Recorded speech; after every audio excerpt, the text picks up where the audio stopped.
বিসমিল্লাহির রহমানির রহিম।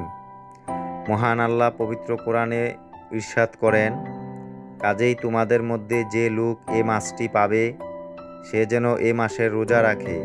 সূরাতুল বাকারা আয়াত 185। রমজান মাস ইসলামের 5টি মূল স্তম্ভের মধ্যে একটি অত্যন্ত গুরুত্বপূর্ণ মাস। এই মাসে মুসলমানরা রোজা রাখেন, যা তাদের ইবাদত ও আত্মসংযমের প্রমাণ। রমজানের ফজিলত বা গুরুত্ব অনেক, তার মধ্যে কিছু উল্লেখযোগ্য দিক হল পবিত্র কোরআন নাজিল। রমজান মাসে আল্লাহর পক্ষ থেকে পবিত্র কোরআন নাজিল হয়েছে, তাই এটি কোরআন শিক্ষা ও তিলাওয়াতের জন্য বিশেষ মাস। রোজার উপকারিতা: রোজা শুধু খাবার ও পানীয় থেকে বিরত থাকা নয়, বরং সব ধরনের পাপাচার ও খারাপ কাজ থেকে বিরত থাকার জন্যও। এর মাধ্যমে মানুষের আত্মসংযম ও আত্মশুদ্ধি সাধিত হয়। লাইলাতুল কদর: রমজান মাসের একটি বিশেষ রাত্রি লাইলাতুল কদর, যা হাজার মাসের চেয়েও শ্রেষ্ঠ।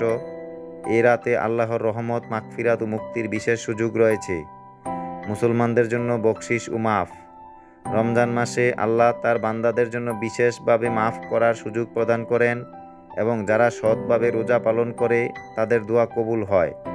ঈদুল ফিতর: রমজান মাস শেষে ঈদুল ফিতরের উৎসব আসে, যা মুসলমানদের জন্য একটি আনন্দের দিন।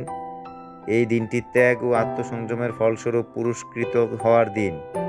রমজানের রোজা কেবল শরীরের জন্যই নয়, বরং আত্মার জন্য একটি প্রশিক্ষণ, যা মানুষের নৈতিক উন্নতি ও আল্লাহর প্রতি ভক্তি বৃদ্ধি করতে সহায়ক।